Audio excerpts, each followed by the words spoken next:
Business Law Chapter 6, the Companies Act 2013. We had done the notes, now the book. So here's the chapter overview. Features we will be seeing: separate legal entity, perpetual succession, limited liability, artificial judicial person. I call this as SPLAC.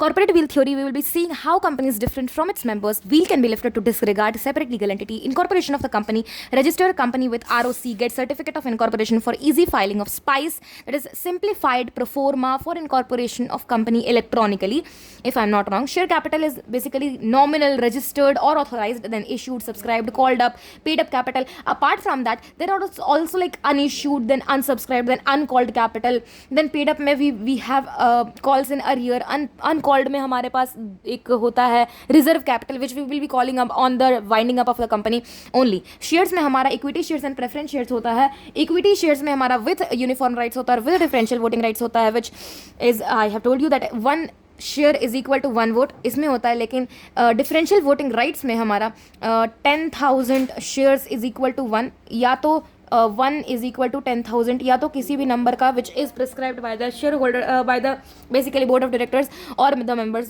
The main people of the company. MOA हमारा section 4 में है, defines object and scope of the work of the company. Company can not go beyond the scope defined. Section 5 में AOA है, articles of association, defines rules and regulations of by laws of the company. Company has power to alter it AOA through special act और resolution. Introduction में we have the Companies Act 2013 was enacted to consolidate and amend the law relating to the companies. The Companies Act 2013 was preceded by the Companies Act 1956. Due to changes in the national and international economic environment and to facilitate expansion and growth of our economy, the central government decided to replace the Companies Act 1956 with a new legislation. The Companies 2013 contains 470 sections and 7 schedules. The entire act has been divided into 29 chapters. A substantial part of this act is in the form of companies rules. The Companies Act 2013 aims to improve corporate governance, simplify regulations, strengthen the interests of minority investors, and for the first time legislates the role of whistleblowers and provisions relating to class action suit. Thus, this enactment seeks to make our corporate regulations more contemporary. Applicability of the Companies Act 2013. The provisions of the Act shall apply to companies incorporated under this Act or under any previous company law, insurance companies, except where the provisions of the said Act are inconsistent with the provisions of the Insurance Act 1938 or the IRDA Act 1999. Banking companies, except where the provisions of the said Act are inconsistent with the provisions of the Banking Regulation Act 1949. Companies engaged in the generation or supply of electricity, except where the provisions of the above Act are inconsistent with the provisions of the Electricity Act 2003. Any other company governed by any special act or for the time being enforced. Such body corporate which are incorporated by any act for the time being enforced, and as the central government may by notification specify on this behalf, own acts will prevail over general provisions of Companies Act. If not if not their general one, then then the Companies Act. Okay, now the meaning and its features. Professor Justice Marshall: a corporation is an artificial being, invisible, intangible, existing only in the contemplation of law, being a mere creation of law. It possesses only those properties which the charter of its creation confers upon it, either expressly or as accidental to its very existence.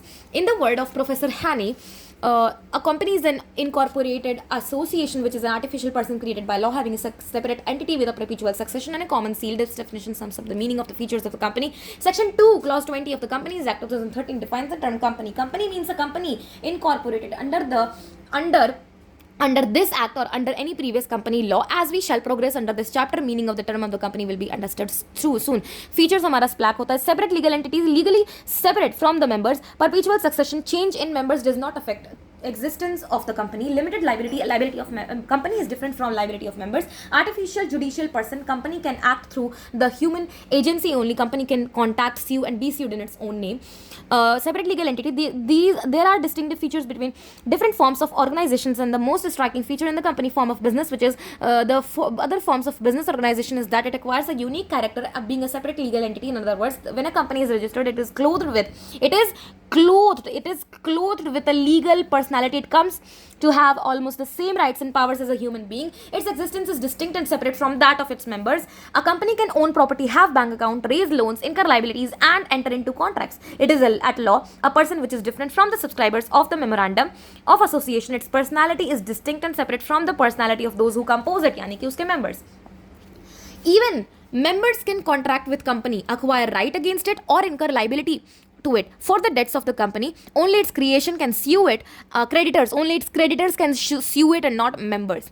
A company is capable of owing, enjoying, or disposing of property on its own name. Although the capital and assets are contributed by the shareholders, the company becomes the owner of its capital and assets. Shareholders are not the private or joint owners of the company's property. A member does not even have an insurable interest in the property of the company. This leading case on this point in the Mekora versus Northern Assurance Company Limited 1925. Mekora versus Northern Assurance Company Limited में क्या होता है कि मेकोरा नाम का एक इंसान होता है जो अपना बिजनेस, अपना कंपनी का बिजनेस में अपना कंपनी, अपना टिम्बर कंपनी में ना नियरली ऑल सारा का सारा शेयर्स वो होल्ड करता था एक्सेप्ट वन. तो उसने इंश्योरेंस करवाया अपने कंपनी का, लेकिन अपने नाम पे करवाया. जब आग लग गया कंपनी पे तो वो जब इंश्योरेंस क्लेम करने जाता है तो उसको समझाया जाता है कि सेपरेट लीगल एंटिटी होता है और आप और कंपनी दोनों अलग अलग इंसान हैं, इसीलिए आपने अपने लिए इंश्योरेंस करवाया, अपने कंपनी के लिए इंश्योरेंस नहीं करवाया और इसीलिए आपको भुगतान नहीं मिलेगा. Macaura was the holder of nearly all except one shares of the timber company. He was also a major creditor of the company.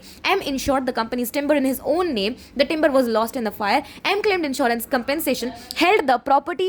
Held the insurance company was not liable to him as no shareholder has any right to any item of the property owned by the company. क्योंकि वो property हो गया company का, वो मेकोरा कैसे ले सकता है? For he has no legal और इक्विटेबल इंटरेस्ट, यानी कि उसके पास कोई लीगल, कोई भी तरीके का इक्विटेबल इंटरेस्ट, कोई भी तरीके का इंश्योरेबल इंटरेस्ट, तीनों में से कोई नहीं था, तीनों में से कोई भी नहीं था, ना ही लीगल, ना ही इक्विटेबल, ना ही insurable interest in them. Hence in this case, since the timber was not insured in the company's name, M could not claim the compensation from insurance company. Perpetual succession है. Members may die or change but the company goes on till it is wound up on the grounds specified by the act. Company form होता है law से, so it will end by law only. The shares of the company may change hands infinitely but does not affect the existence of the company. Since the company is an artificial person created by law, law alone can bring an end to its life. Its existence is not affected by the death or insolvency of its members.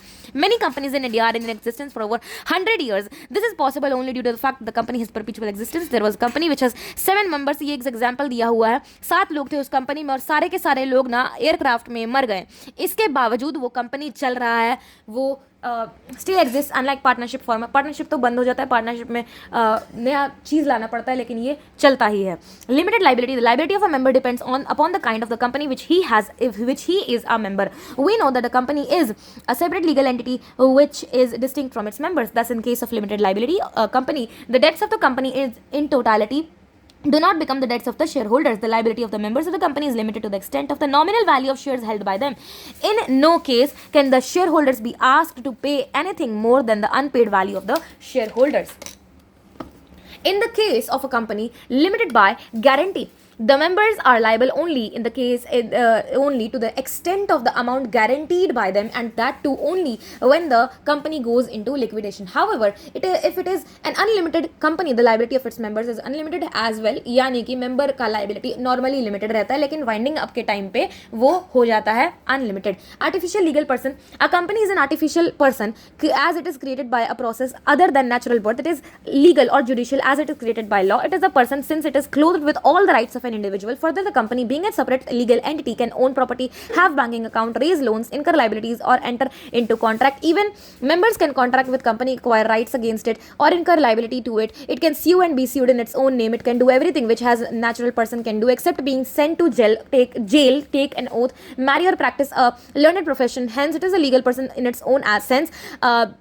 Then as the company is an artificial person, it can only act through some human agency which is directors. The directors can control affairs of the company, but they are not agents of the members of the company. The directors can either on their own or act through their common seal. If any of the company can authenticate its formal acts, thus a company is called an artificial legal person. Common seal, a company being an artificial person is not bestowed with the body of a natural being, therefore it works through the agency of human beings. Common seal is the official signature of the company. So common seal is what? It is the official signature of the company which is affixed by the officers and employees of the company on its every document. The common seal is a seal used by the corporation as a symbol of incorporation. So corporation, it is common seal is a symbol of incorporation. The Companies Amendment Act 2015 has made the common seal optional by omitting the words and a common seal from section 9 so as to provide an alternative mode of authorization for companies who opt not to have a common seal. Rationale for this amendment is that common seal is seen as a relic of medieval times. Even in the UK, common seal has been made optional since 2006. This this amendment provides that the documents which need to be authenticated by a common seal will be